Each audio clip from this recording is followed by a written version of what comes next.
Hi friends, Bommi Siddharth சீரியலோட ஒரு அட்டகாசமான promo பற்றி தான் இந்த வீடியோவில் பார்க்க போகிறோம்.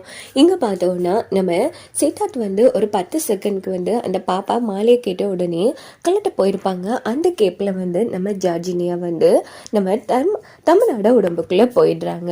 இன்னொரு பக்கம் பார்த்தோன்னா நம்ம தமிழ்நாடு உடம்புல இருக்கிற ஜார்ஜினியா சாவித்திரிக்கு எங்ககிட்ட சொல்லிட்டு இருக்காங்க. என்னென்னா, இங்கே பாருங்கள், இந்த சித்தார்த் இன்னும் ஒழுங்காக மாலையை கலட்டவே இல்லை, அவன் கழுத்தில் தான் இருக்கு.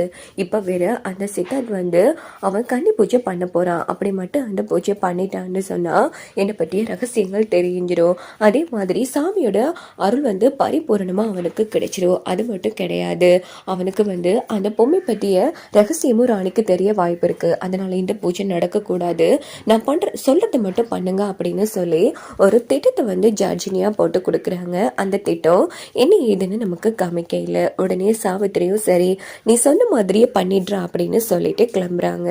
இங்க பார்த்தோன்னா ராணி தூங்கிட்டு இருக்கும் போதே என்ன நடக்குதுன்னா, நம்ம ராணிக்கு மீன் தொட்டிலிருந்து தண்ணி வருது. என்ன இது, மீன் அதிகமாக தொடிக்குதே, சரி எதுக்கும் நம்ம பார்ப்போம் அப்படின்னு சொல்லிட்டு ராணி என்ன பண்ணுறாங்கன்னா, நேராக அந்த புத்தகத்தை படித்து பார்க்குறாங்க. மிகப்பெரிய ஆபத்து காத்திருக்கு அப்படின்னு சொல்லி எழுதியிருக்கு.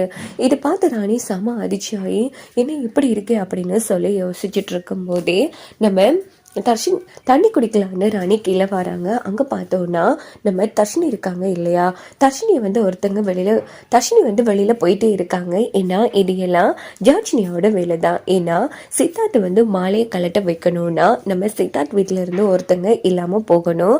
அப்போ தான் நிரந்தரமாக சித்தார்த் மாலையை கலட்டுவாங்க. இதனால் நம்ம தர்ஷினி கதையை முடிக்கிறதுக்காக ஜார்ஜினியா அவங்க நம்ம தர்ஷினியை மாயம் பண்ணி வெளியில் அழைச்சிட்டு போகிறாங்க. இதை பார்த்து ராணி அதிர்ச்சி தர்ஷினி எங்க கிளம்புற அப்படின்னு சொல்லிட்டு பின்னாடியே பின்தொடர்ந்து போறாங்க. அங்க பார்த்தோம்னா ஒரு மரம் மாதிரி ஒண்ணு இருக்கு. அதுல நம்ம தர்ஷினி தொங்க விட்டுடுறாங்க கைத்துல. அவங்க போராடிட்டு இருக்காங்க. இது பார்த்த ராணி செம அதிர்ச்சியாகி ஐயோ தர்ஷினி அப்படின்னு காப்பாற்ற போகும்போது நம்ம ராணியை ஒரு மரத்துல கட்டி அவங்களோட கழுத்தையும் கயிறால கட்டிடுறாங்க. அப்போ ராணியும் தர்ஷினியும் இருக்கு போராடிட்டு இருக்காங்க. இது தூரமா நின்று பார்க்குற ஜார்ஜினியா பயங்கரமா சிரிச்சிட்டு இருக்காங்க. ஏய் நீங்க சேர்ந்து போடியாவ கூட சேர்ந்து அப்படின்னு ரொம்ப சந்தோஷமா சிரிக்கிறாங்க. அப்படின்னு பார்த்து தர்ஷினிக்கு கொஞ்சத்துக்குள்ளதான் இருக்கு. உடனே ராணி கையில ஒரு பொட்டல் வச்சிருப்பாங்க. அதுல ஏதோ ஒரு சாமி சக்தி இருக்கு போல. அதை அந்த கயிற்றுல தெளிச்சதும் ராணியை கட்டி போட்டிருந்த கயிறு விலகிடுது.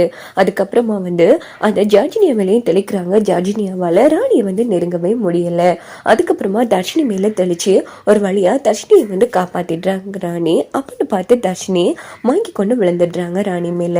இன்னொரு பக்கம் பார்த்தோம்னா நேரா மறுபடியும் அந்த தர்ஷினி மாயம் பண்ணி நம்ம ராணி கதையை முடிக்கிறதுக்கு ட்ரை பண்ணது ஜார்ஜினியா. அப்போ தர்ஷினி ராணியோட கழுத்தை பிடிக்கிறாங்க.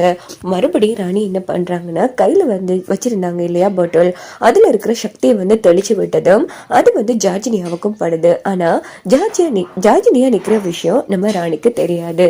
இங்க பார்த்தோம்னா தர்ஷினி மறுபடியும் மயங்கிடுறாங்க. ஐயோ, நடந்த விஷயம் எதுவுமே தர்ஷினிக்கு தெரியக்கூடாது, தெரிஞ்சா ரொம்ப பயந்துருவா அப்படின்னுட்டு வா தர்ஷினி அப்படின்னு சொல்லி தர்ஷினியை நேரா யாருக்கும் தெரியாமலே வீட்டுக்கு அழைச்சிட்டு நம்ம ராணி படுக்க வச்சிடுறாங்க. இந்த பக்கம் ஜார்ஜினியா ரூம்ல செம டென்ஷன்ல இருந்துட்டு இருக்காங்க. அப்படின்னு பார்த்து சாவித்திரிக்கு என்ன ஆச்சு ஜார்ஜினியா, அந்த ராணி தர்ஷினி கதையை முடிச்சுட்டே அப்படின்னு போச்சு. அந்த ராணி இடையில குழப்பி அந்த தர்ஷினி காப்பாத்திட்டா அப்படின்னு நடந்த எல்லா விஷயத்தையுமே ஜார்ஜினியா சொன்னதும் சரி மறுபடியும் மொக்க வாங்கிட்டுமா அப்படின்னு மறுபடியும் யோசிக்கிற மாதிரி காமிச்சு இன்னொரு ப்ரோமோ